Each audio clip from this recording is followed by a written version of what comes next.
What's up guys, my name is Bart Komar and today we're going to be giving this builder grade kitchen a super simple makeover just by adding a Subway backsplash that looks like this. Yeah, so this is a very simple project. If you're looking to learn how to tile, this is the place you're going to learn, and this is the tile you want to learn on because it's pretty much impossible to screw up a backsplash unless you intentionally want to piss off your wife. Don't do that. No. So yeah, let me show you exactly what we did here, what tools and materials we used, and how we got this thing done. Welcome to the Komar Project.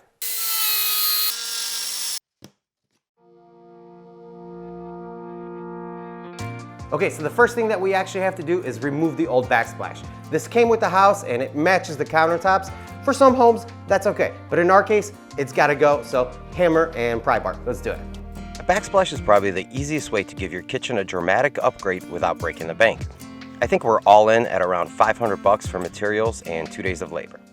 After finding my stud locations, I carefully used my pry bar to pry it away from the wall at those stud locations, and then I just removed it from the wall. Now it's time to prep for the tile. Next, I needed to remove the old caulking, and I used a scraper with a razor blade to do that. This is one of those tools that is used all the time in my shop, and the disposable blades are cheap to replace. I'll have a link to it and all the tools I used in this build in the description below. Now this process is a messy one. At least every time I've done it, I made a big mess on the countertop, so I always cover it with some cardboard or plastic. That way it makes the cleanup a breeze and keeps the missus happy. Next, I needed to pull the electrical outlets away from the wall and make room for the tile. Yeah! Okay, yeah, so you definitely want to turn off the power before you pull any of these outlets out. Anytime I work with power, I get zapped. For whatever reason, I get zapped. I just ran downstairs, hit the breaker, they're all off, and we're gonna tape every single outlet when it comes out so that I don't run into issues, because when it touches the box, you have a chance of a short. Yeah, so make sure you turn off that breaker before you start. And if you're not comfortable doing that or working around outlets, just call an electrician. Don't be like me. Here I'm removing the windowsill because I'm going to be replacing it with a custom wood one that I'm making. Make my day! But if you're just doing a backsplash, you don't have to do any of this. Got it. Now let's talk about all the tools you're going to need to complete this project, starting with the wet saw. Alright, so the way these saws work, just like a table saw, except it has a sliding table. Instead of pushing the piece on the table, you actually lay it on the table and you slide the table itself through the blade. So it makes it very easy. You can do the same exact thing using a grinder, and I'll show you guys how in just a little bit, but you're also going to need a square, a Sharpie, a V or U-notch trowel. In my case, this is 3/8 of an inch, a rubber grout float, and a sponge. All right, now that we have our walls all prepped, the windowsill's out, we're gonna do something really cool with that one. It's time for the tile. So let me show you guys what we got, because it's cool. These are 2.5 by 8-inch Subway textured tiles, which I think is gonna give the backsplash a little bit more character, but still retain that clean, modern look we're going for. Okay, so we're gonna be starting with the outside corner, wherever our cabinets are showing, because this is gonna be the end piece. So I want a full tile here and start working my way towards the corner. So once everything is prepped, you want to lay this stuff out. You want to know how many tiles you're going up, because the last thing you want is a little slither down on the bottom or on top. You want to kind of space it out according to your spacers and the size of your tile. Now that we have all of our tiles figured out, let's talk about cutting and actually how to make cuts. First, you want to measure out your tile to whatever size you need and then mark it with a Sharpie. If you use a pencil, you're barely going to see the mark. But with this being a polished tile, you can very easily wipe it off and you can see it while you're working. With repetitive straight cuts, I place the mark right up to the blade and make sure that I'm lined up. Then I can take a piece of scrap wood and clamp it to the table for a consistent tile cut size. Or you can just mark each piece and cut it that way. There's no need for a stop block.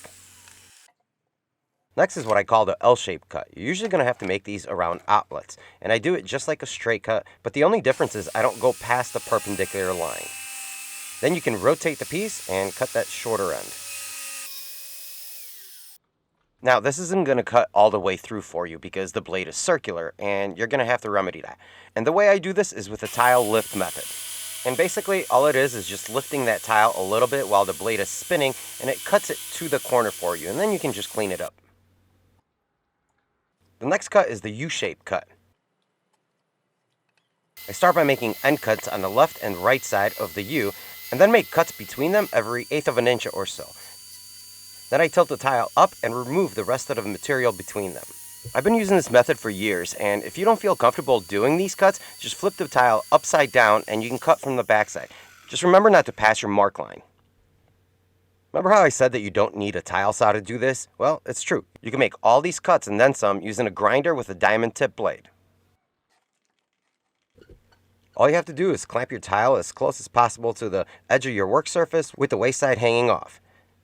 Then you can cut it off with the grinder, knock it on the table gently, and the waste will fall right off. Then you can clean up the inside and you're ready to install. The really cool thing about using a grinder is that it has a small blade and you can actually make curved cuts with it. This will be very useful when installing tiles in the shower and you have to make curved cuts around drains and water controls. So a big tile saw like this is great, but don't let that stop you, because you guys just saw that a grinder is going to do the trick just fine. And even one of those scores that breaks for like 20 bucks will do the job as well. So don't let a specific tool stop you. Just get out there and figure it out. You guys can do it. Now for the fun part, the actual tile installation. I'm using a pre-mixed mortar from my local hardware store. You can get it in powder form, but I hate mixing it, so pre-mixed it is. You want to slap it on the wall using the trowel and spread it around evenly. Then place a couple of spacers on the bottom and start placing your tiles on top of the countertop. You want to start with a full tile on the bottom and then a half tile on the second row. Then you can just alternate, placing 2 spacers on each tile and 1 in between. Also, with an edge like this, you want to place the factory edge of the tile on the outside where it's going to show. And the cut side is going to go on the inside of your backsplash. I hope that makes sense. For small areas like on the side of this cabinet, you don't want to put mortar on the wall there. What you want to do is just back butter your piece, and then you can put it directly onto the wall without having to make a huge mess all around your cabinet. For around the outlets, you want to hover your tile in the area that it's going to be and then mark it. Then you cut it the way we talked about earlier. Just remember, when you're cutting for around the outlets, cut it to where the drywall is, not where the box is ending. This is going to make it a lot easier for you when you actually go to install the outlet back into the box.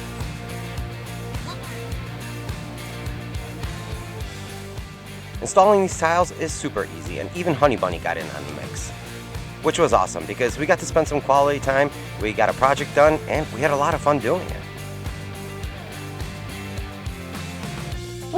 How do I know? Okay, Yeah. so I put this approximately that much on. How do I know that's enough? What is the goal? I don't understand what the question is. Why is that enough? Or is this too much and that's enough?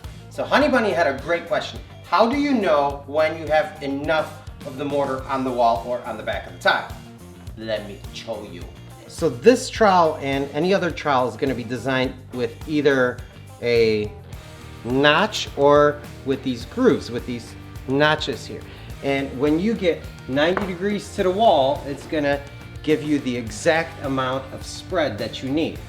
So whether you have a perfect V-notch or you go across this way and then this way, as long as you have mortar there and it's sticking away from the wall, you're going to be fine. All right, so too much mortar would be when you apply it and then you don't go all the way to the wall. So you should hear the scrapes. So you should definitely hear the scrapes, yes. So if this is too high, now you can, as long as you scrape it to the wall, you are good to go. All right. If you have this and you're just kind of floating it across, even though it's at a 45-degree angle, you're not going all the way to the wall, that's going to be too much. Because then the tiles are going to be off because you're never going to be able to get that smooth consistency all the way across your wall. This way, if you're scraping across the wall, you're always going to get the same consistency. Very good question, baby. That was a perfect example of why she's smarter than me, because she asked the questions that I don't even think about. Just do it.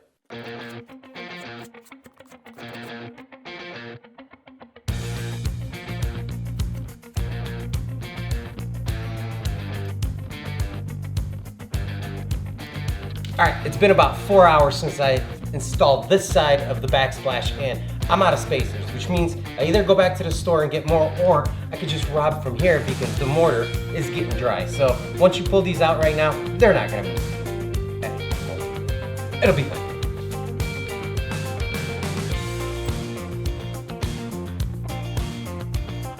All right guys, we're at that point where we have to pull out the stove. And all I wanna do is just get it off of the wall so I can put a ledger back there so I can put my tiles on top of that ledger. I don't have to pull the whole thing out.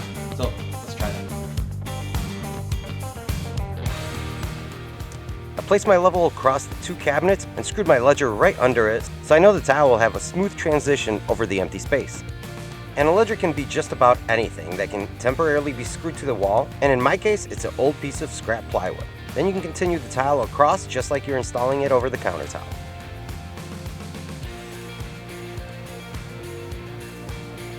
Did I get stuff in my mustache? You lie. I totally got stuff in my mustache. Bart?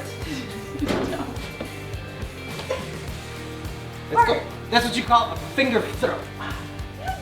Oh! Bart? Snap. Where is it? On the cabinet. You're cleaning I'm not cleaning nothing, gotta go cut tiles. After getting the mortar out of my mustache, I started mixing the grout. Your spacers are going to dictate the type of grout that you should use. Anything 1/8 of an inch or smaller uses unsanded grout, and since my spacers are 1/8 of an inch, we got unsanded grout called Silver Bullet, which is a very light gray and it's going to complement the tiles really well. You want to get a consistency between ketchup and peanut butter, and just start pushing it into the grout lines using the grout float. After grouting, I let it sit for about 30 minutes and then use the tile sponge to start cleaning it all off. You're not going to get it all on the first cleaning, and that tile's going to have like a misty haze to it. Totally normal, just clean it again and again until it's all gone. I think we did a total of 4 wipe downs before we got that haze completely off. Then I caulked the bottom and top of the tile using a grout caulk. Installed the outlets using longer 1¼ inch number 6 screws. Put the cover plates back on. Installed a new live edge windowsill that I made, and this project is a wrap. So that's it, guys. We are done. And this was a very simple and painless installation, which a lot of times they're not painless. You know how bad they can be. But overall, it only took us a weekend and we were able to knock this thing out. Now, we absolutely love this textured tile. It adds a character that you normally wouldn't have with a subway tile, and it just looks cool. So we like it. So if you guys have any questions or comments on how I did any of this stuff, or if you want some clarification, leave those comments down below. If you want to know what's going on a daily basis, go ahead and follow me on Instagram. I'm very active there. That's the best way of getting a hold of me and getting merchandise and all that stuff. And if you're new to the channel, go ahead and hit that subscribe button with the bell so you don't miss any upcoming videos. And also, share this video with your friends and family so they can put in a backsplash themselves and they don't have to call you. Thank you so much for joining me on this experience. I will see you guys next time. Hey Yuri, don't swoosh package. Just don't get caught by the popo, because you know the popo. That's me, I'm the popo. He's gonna get you.